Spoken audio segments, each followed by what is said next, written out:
Hello there, ladies and gentlemen. This is Orphanlast, aka Skylar Madison, and today I'm going to go ahead and continue with this character think animation. Now, what you're looking at here right now on the screen is the animation that I worked on throughout the course of the entire week. And I got a lot of feedback on it. So the first close to 3 minutes of this video is going to be you seeing my animation, and then actually a modification that Franco Bianco went ahead and made of this animation. And then you're going to see a split screen of my animation and his version of it, the timing, the spacing, and everything. The primary complaint is that I have too many drawings. Either everything is going the same speed or a little bit slower. And that's the primary complaint. Now, here on the screen right now is Franco Bianco's modification. Now, what he did is he applied a plastic mesh to the GIF that I sent him. And ultimately, the reason why he used the plastic mesh is to quickly add anticipation to the animation. Now, he specifically said that he does not suggest using this technique with traditional animation, much less for such a realistic, artistic style. So he just did it to demonstrate a point that I needed to have some anticipation, some follow-through, and such like that. He rearranged some of the frames. He removed some of the frames, some of the drawings and such. I think he even put some of the frames on ones, whereas I had everything pretty much on twos except for a few of them, and the few that weren't on twos were on threes or fours or something like that. So that is something to keep in mind. Now, a lot of this video is also going to be me reading a lot of the feedback that I was getting from people on one of the Discord chats that I participate with, in order to try and refine this better. There's a lot of things that I learned throughout the course of making this animation. What are your keyframes and what are your breakdown images? Now, for a lot of people, they may say, well, that's just some fundamental things that you should know from the very beginning. Well, it depends. You know, the Animator Survival Kit, its definition of a keyframe is pretty dang vague in my opinion. And frankly, from my discourse with other animators throughout the process of working on this animation, I can safely say I'm not the only one that thinks that. There's nothing wrong with the Animator Survival Kit's definition, it's just that it's not specific enough. And since one professional animator happens to have a specific definition or opinion of what something is, it doesn't necessarily mean it's a fact. Now, with me actually being somewhat of a beginner when it comes to animation, I didn't know if I was qualified to even question that definition. This animation wound up being rather confusing to me at first, until I had some clarification. Now, before I get too far into this, I need to make sure that everybody understands something very specific,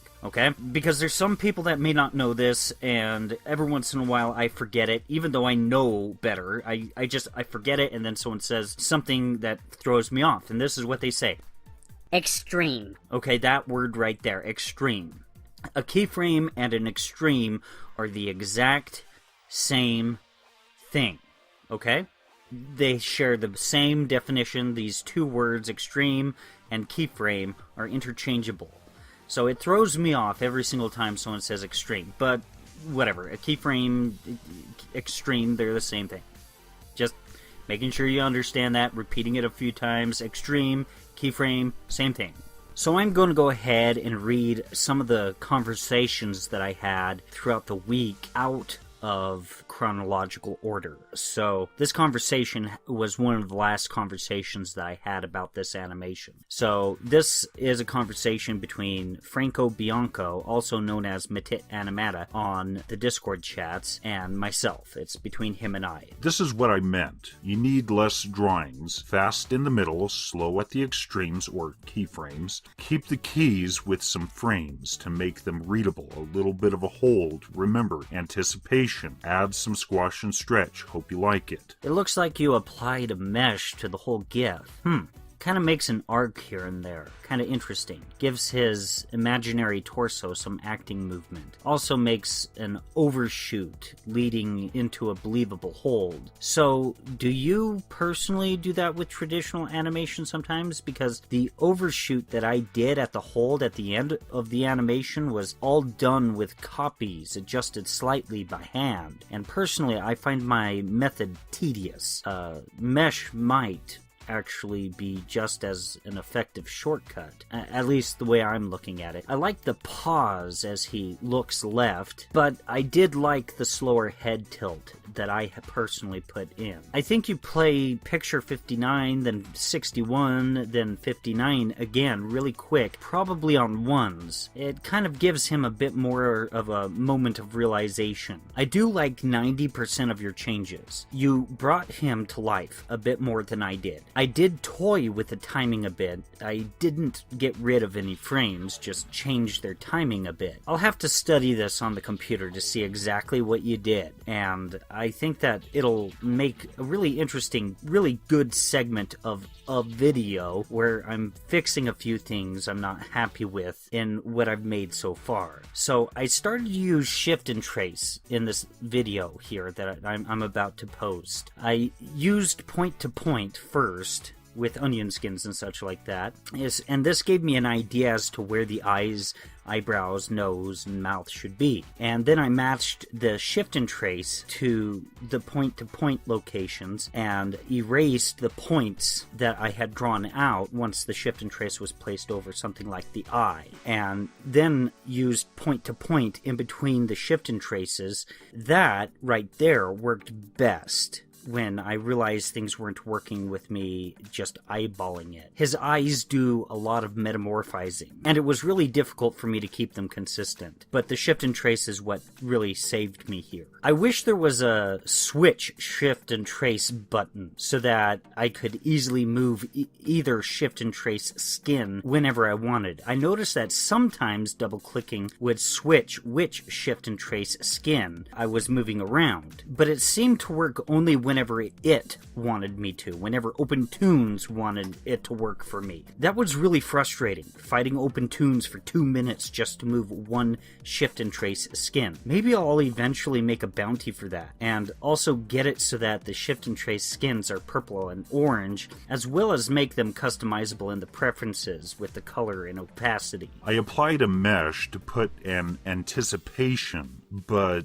just to do it in a fast way. Of course, it is not a good idea to use the plastic tool in traditional animation, especially with this kind of style. It's too realistic for this kind of trick. And yes, I think that shift and trace should be improved a bit. Good to hear. I was wondering if it was just me. The reason why I want it purple and orange is because I don't want it to be mistaken for onion skins, but yet again, I want it to be customizable if I make a bounty about this. I would like to move with edit and shift the drawings that are marked on onion skins instead of having them just designated to the following and previous frame. So if I have to make a bunch of in-betweens, I can without changing the X sheet. So you would like to line up your shift and traces to where they need to be on something like 5 frames and then just draw away on those 5 frames without having to transition from drawing to playing with shift and trace tools and then drawing and then playing with shift and trace tools and repeating and repeating and repeating?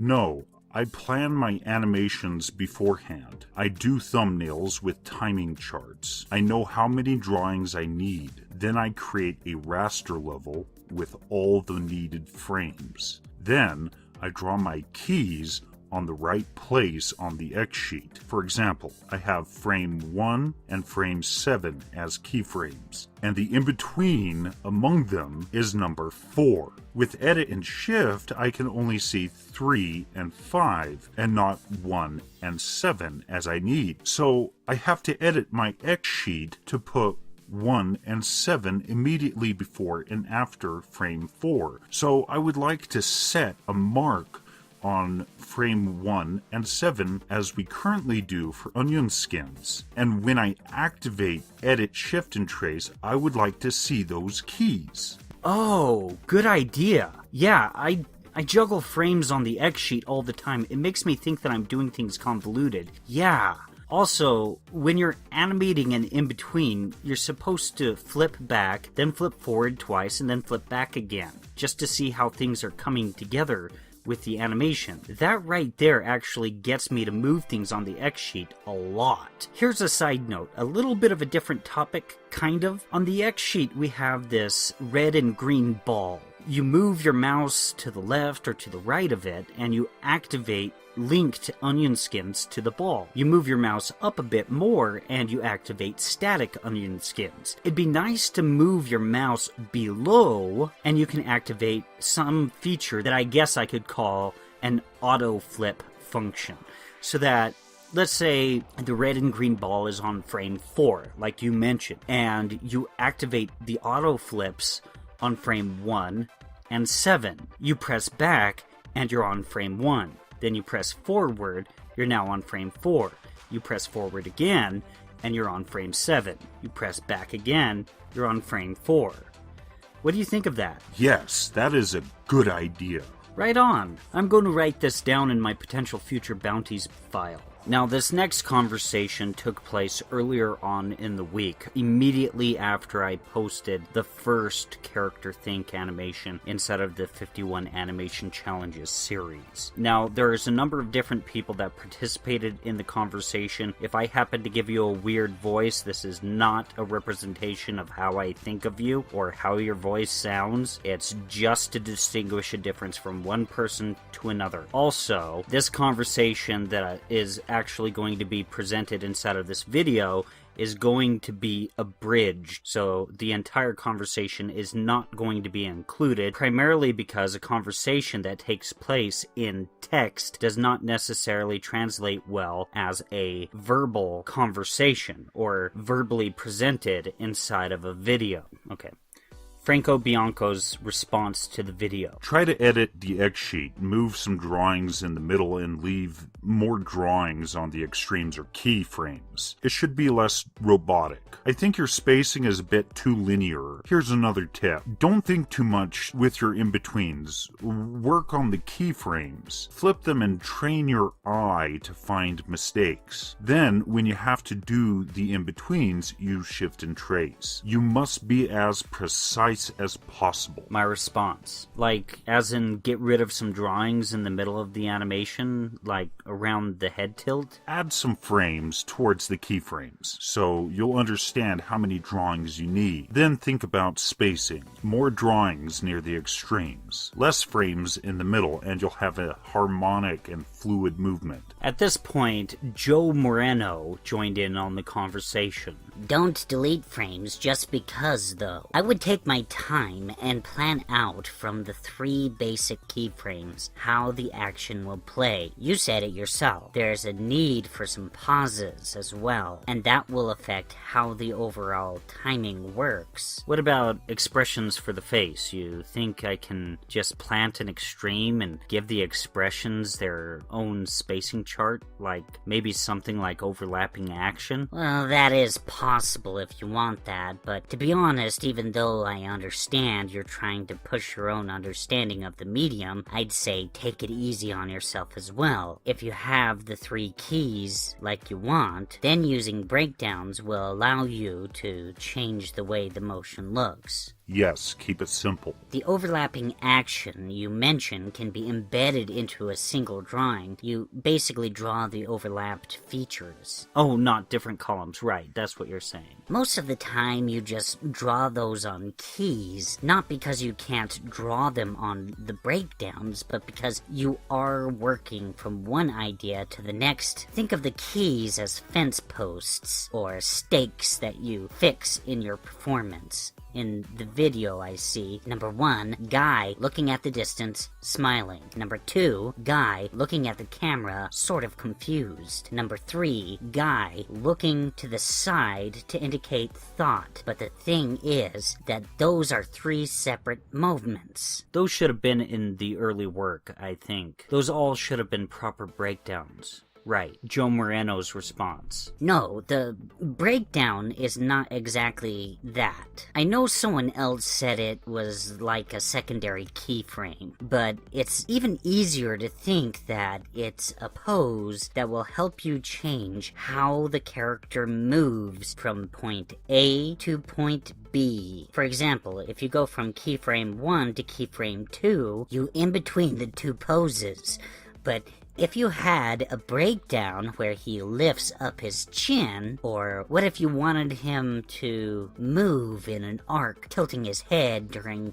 that transition? That's where the breakdown gets in. And you put that on the chart, on the first keyframe. It's not useful to put another chart in the breakdown because the frame count from one drawing to another is relatively low because you need 1 million drawings. The time you need to think and move your head, as Franco Bianco said before, is better to figure it out before drawing by timing your own actions and translating them into the animation. We are just representing real life.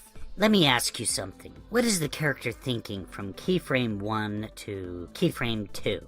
Well, when he has the moment of realization, he kind of looks crazy, so probably how to rob a bank. Well, that idea is what you always have to keep in mind. Okay. You, as an animator, are working to show others how this character moves, but more importantly, who this character is. If another human being cannot understand what it is that the character's train of thought is, then you have to find a way to best portray that. The drawings themselves are fine, but be mindful of the rhythm of the action. Do you like any particular kind of music? This is a relevant question, trust me.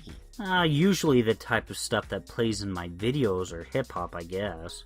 Okay, let's say you go with hip-hop. Imagine you're animating a rapper doing his thing.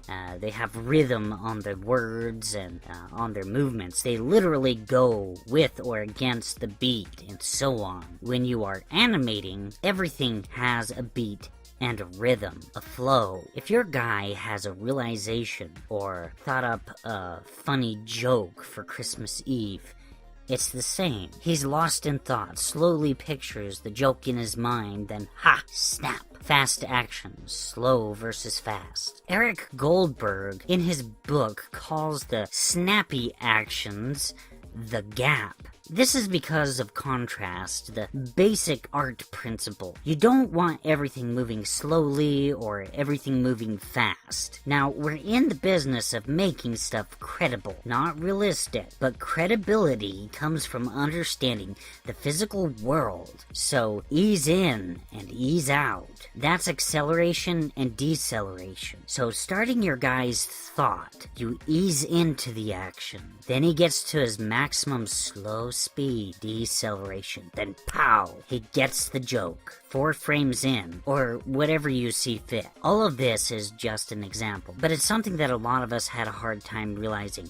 I don't know if I'm being clear enough. So, do you feel as though the cleaned up rough drawings that I drew out are all keyframes? No, the keys are on the ones you drew first. The other ones are even in-betweens. I drew them all out with straight ahead animation. Frame 1, frame 25, frame 45, and frame 61 are the keys. Some would also call them extremes, because they define the start and end of a certain motion or arc. But since they also help tell the story of the whole action, character thinking, having realization, those are the keys. The rest is just in-betweening. I'm just going with the start of your video. Okay, at this point I posted a picture from the Animator's Survival Kit where it has some illustrations of a character walking across the screen, picking up a piece of chalk off the ground, and then writing on the chalkboard. And there's only 3 keyframes. So, my response. So, in my opinion, based off of what you said, the last extreme position before crouching here should be a key. Well, Richard Williams has a way of defining that. Actually, everyone has a different way of understanding what a keyframe or what an extreme is, which is unfortunate. But if we go by Williams's definition, a key is a storytelling drawing, which means that if you had a drawing that would communicate to your audience what the character is doing, that would be a key, similar to how a comic strip is drawn out. Ah. If you see the page above, you can notice it. The dude is walking, the dude is picking up chalk, and then the dude is writing. 3 different, very distinct ideas that merge together in a single scene. The extremes, as he defines it, are any drawings that are required for the action to occur. Okay, well, your definition makes a bit more sense, though. The ends of motions. Yeah. Okay, I can keep up with that. Having the definition of a keyframe be just a storytelling drawing, it, to me, is just too elusive. Let's think of a pendulum, which is what Williams does later. Your storytelling drawing would also be an extreme because it's the point where direction changes. It's basically a fancy way of saying a drawing that has meaning to the viewer. So, what is a breakdown? It's a drawing that absolutely has to be there for the motion to be understood. Else, you would have 2 drawings that suggest the pendulum is teleporting instead of swinging. So, with 3 drawings with this pendulum example, you can roughly suggest motion or an arc, but it would be too crude. Let me just attach some images too. Okay, so at this point he gives me an image of a pendulum. Take something like old grandfather clock. You would have a keyframe where the pendulum reaches its furthest point to the left and the furthest point to the right, so 2 keyframes there. You would have a breakdown image in the perfectly vertical position, which defines the motion, which is the arc, and that is what the breakdown image does. It defines the movement. It absolutely has to be there to define the movement, whereas the keyframes are the frames that are any change in movement. Any change in movement tends to help describe the story. Okay, so my response. Also, defining keyframes as the beginning to end of a motion gives me a clearer idea of how to time and how to space the animation. So suppose you lay out your spacing chart with as few frames as you think you need, thinking all minimalist-like. Then later you find you need more frames where they gradient out. Just adding in-betweens to what's already there would cause the gradient easing to get congested in an undesired location. Doesn't that mean that you might need to delete a few drawings to add a few more in? If you need more in-betweens, what Williams does is to plan out on 2s. So if you need more in-betweens, you do them on 1s. But that's, again, drawings versus frames. There are rare cases you figure out you need more in-betweens, but even then, it would only mean you didn't plan the whole thing adequately. Why? Because when you work with other people, you are given shots with definite timing. You can't go and say, "Hey boss, I need 4 more minutes of time to finalize this idea." That's why things like smears exist. Okay, so the main takeaway from these 2 particular conversations here is this. Ultimately, the definition of a keyframe has always been so elusive to me because the primary book that I have focused on in learning animation has been the Animator's Survival Kit. And the way that it's been defined for a keyframe inside of that book is a storytelling drawing. And there's nothing wrong with that definition, but there needs to be something else added to it because that is so elusive to me. It literally makes no sense at all to me. It's like some ethereal concept. Now, maybe if I had experience drawing out some sort of comic strip or something like that, maybe that definition might be able to make sense to me. But it doesn't. It just pure and simply doesn't. And you read a comic book oftentimes from panel to panel, it's a different camera angle entirely. So to me, even if I had experience with a comic strip, it probably wouldn't make much sense to me, because a scene would consist of one keyframe, and that's it. That definition alone does not make sense to me. I need more than just that.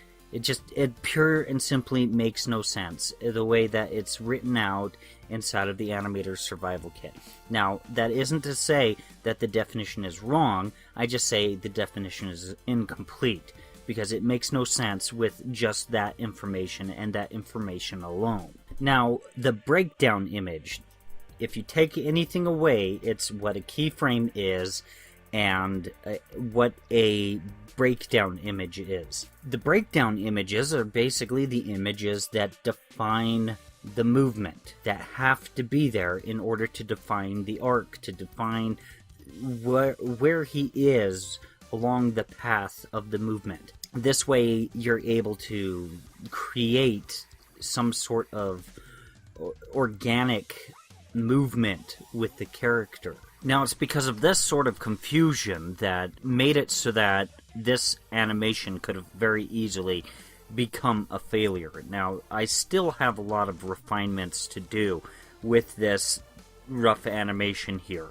Just simply because I had a very rough start, full of confusion, and I just had to try to get it done, regardless of the fact that the concept of a keyframe made no sense to me. In the conversation that I read to you guys, I had one perception of a keyframe, and Joe had a completely different perception of what a keyframe was, and Joe's definition of a keyframe was superior. And throughout a good portion of the beginning of the conversation, we were kind of talking past each other, not really understanding what the other one was talking about, because we had two different definitions for the same word.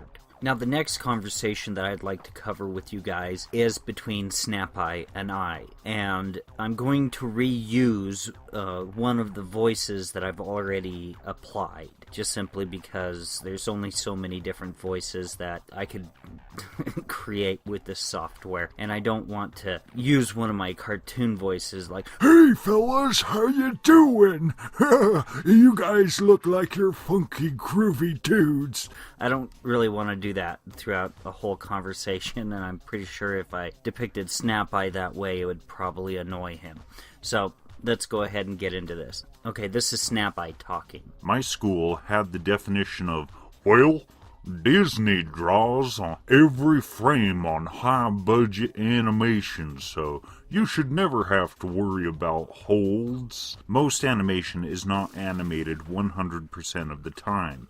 If you draw a storyboard or comic of something you want to animate, actually the holds show up very naturally. Animation becomes how you get from one still drawing to the next, almost like an effect. But that's not how it's taught. Ultimately, a hold is when the animation isn't happening. You just keep the current frame on the screen. Well, don't they just turn into mannequins? Not in most cartoons, they don't.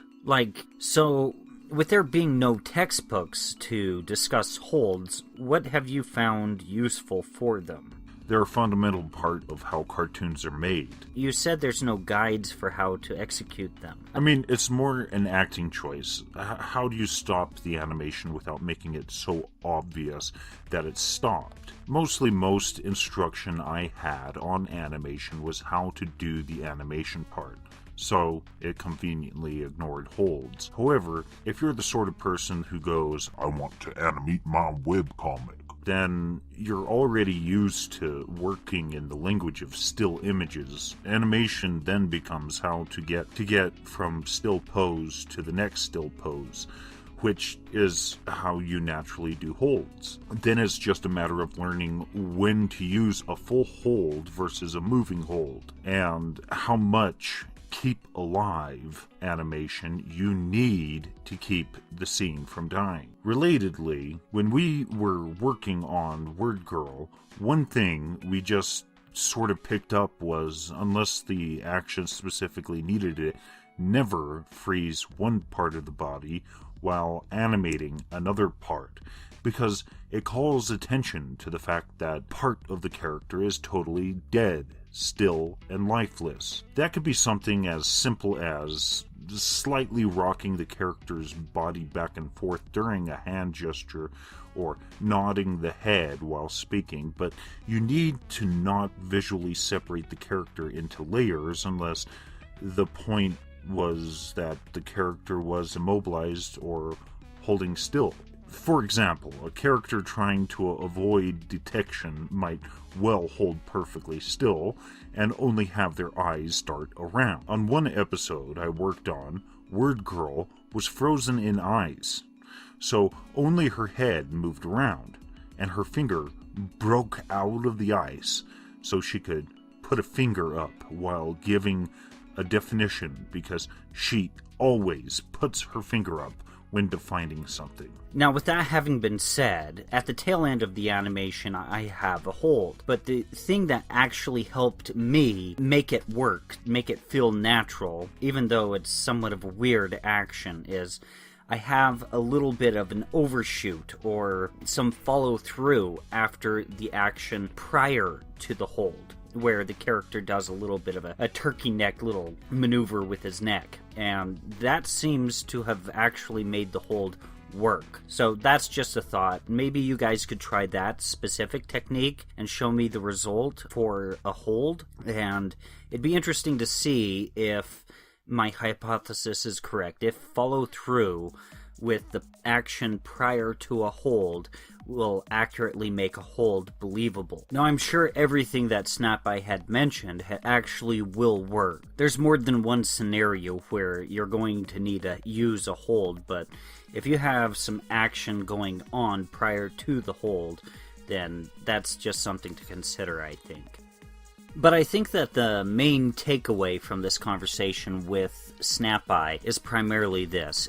He basically, kind of in a way, defined animation as being movement in between pauses, basically, where what you're doing is you move and then pause at your keyframe, and then move and then pause at your keyframe. You have a sequence of holds, and this is somewhat of a pattern that's been going on throughout the whole video, I think. Now, I'm hoping that these guys will continue basically giving me feedback and such like that, because I am enjoying the educational resource that I'm getting here, and I think I can apply it. Basically, what it sounds like is they're talking about a rhythm, a pattern, and such like that, and it's much easier to match up some sort of pattern if there's a pause and then another pause and then another pause and such like that. If you're animating to reach pauses, your keyframes being pauses. That is something that I find interesting. Now, for the last few minutes, you've seen me animating here with the shift and trace tools. Now, if you guys have never used the shift and trace tools, I highly recommend them, even though I ran into a number of issues with it as stated at the very beginning of the video. But even still, like, if you haven't used shift and trace, you really should. If you don't know how to access it, it's inside of the, I believe, the view menu and everything like that, but, just go to my video. OpenTunes 1.2.0 is here. Go to that video, watch it, follow it like it's a tutorial, customize OpenTunes to the same sort of scheme that I have going on, and I swear, you're gonna love it, especially when I start talking about the command bar. The command bar is absolutely amazing. Just go ahead and just customize it the way I have it. And if you want anything else on the command bar, go ahead and put that on there too. You won't regret it, because having shift and trace, edit shift and trace, and reset shift and trace on there it's top notch. Now, eventually, I do have an icon pack that has yet to be released into OpenTunes, and as soon as that icon pack is released, it's specifically designed to work for the X-Sheet toolbar and the command bar, so it's going to reduce the amount of space that these icons or these specific features that I'm suggesting people put onto their command bar, it's going to reduce the amount of space that it takes up on the command bar, and that's great. I'm looking forward to that, and quite frankly, you guys should too. So, but yeah, just as a little bit of a rundown of the problems that I had with the shift and trace is just simply that in order to switch which one of the shift and trace skins. Now, shift and trace skins, they look a lot like onion skins, only that they're not multicolored. They're both gray and such like that. In order to switch which one of the skins that you're moving around when you click Edit Shift and Trace, you have to double click and in order to do it. Now, I don't really have a mouse. I purchased a mouse, but it crapped out on me on the first few days. But basically, yeah, it'd be a heck of a lot easier to double click with a mouse, but with a stylus, there's always like this miniature little stutter of movement where it just winds up moving the current shift and trace that I have selected. So that was a frustration. So yeah, but if you can get over that, it's great. It really is. So, like I said earlier, what you do is you use your onion skins and use point to point in order to get a basic location of where the eye needs to be. It's just a really good guess as to where that like the eye or the eyebrow, where those things need to be, and then you just go ahead and like put the eyeball on both shift and trace skins right where you did the point to point work. And once you have it there for, say, the eyeball or for the eyebrow, they're not going to not all of the features are going to match up, but you have to do this with each feature, moving the shift and trace. And basically you match them up, and then you do point to point in the middle, in between each line of the shift and trace. And then you proceed from each feature. Once you're done with that, you just keep flipping back and forth, pressing back, pressing forward twice, pressing back, and then drawing your next line or adjusting the line that you just made.